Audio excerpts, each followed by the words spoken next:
ধর্ষকের মৃত্যুর আগে ধর্ষী তাকে মৃত্যুবরণ করতে হয়। এটা হচ্ছে আমাদের সোনার বাংলাদেশ। একজন ধর্ষকের জীবনের মূল্যটা এত বেশি যে তাকে ফাঁসির মঞ্চে দাঁড় করা যাবে না।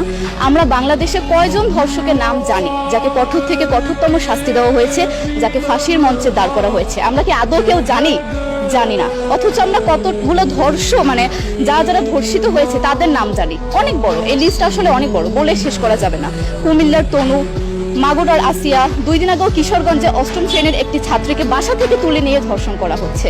বাবার হাতে মেয়ে ধর্ষিত হচ্ছে, ভাইয়ের হাতে বোন ধর্ষিত হচ্ছে। আমরা আসলে নিরাপত্তা কোথায়? আমার মনে হচ্ছে আমরা যেন আইয়ামে জাহিলিয়া যুগে চলে গিয়েছি। যদি সরকার আমাদের ওই নিরাপত্তা নাই দিতে পারে, তাহলে সরকারের কাছে আমাদের অনুরোধ, আমাদের জ্যান্ত মাটিতে পুঁতে দিক। আমরা বেঁচে থাকতে চাই না, আমরা সম্মান নিয়ে মৃত্যুবরণ করতে চাই। আমরা এই দেশে থাকতে চাই না যে এই দেশে আমাদের কোনো নিরাপত্তা নেই, যে এই দেশে রাস্তা দিয়ে হাঁটলে আমাদের মধ্যে একটা আতঙ্ক কাজ করে, কখন কি না কি হয়ে যায়। কারো বোন, আমরাও তো কোনো বাবার সন্তান, আমাদেরও তো বেঁচে থাকার অধিকার আছে, তাই না? কিছু হলে মেয়েদের পোশাকের দোষ দেওয়া হয়। আমার কাছে প্রশ্ন, একটা 8 বছরের শিশুর মধ্যে এরকম কি থাকতে পারে যেটা একটা পুরুষকে অ্যাট্রাক্ট করবে, যেটা একটা পুরুষকে সিরিয়াস করবে?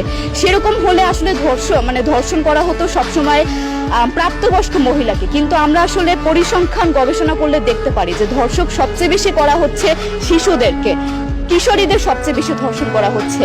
দৃষ্টিভঙ্গি পরিবর্তন করুন, চিন্তা ভাবনা পরিবর্তন করুন, ধর্ষকদের আইনের আওতায় আনুন।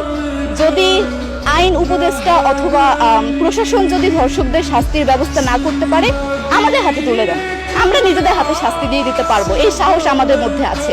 বেঁচে থাকার জন্য আমাদের যতটা কঠিন হতে হবে, আমরা কঠিন হওয়ার জন্য প্রস্তুত আছি। আমরা ফাঁসি চাই, ধর্ষকদের কঠোর থেকে কঠোরতম শাস্তি চাই।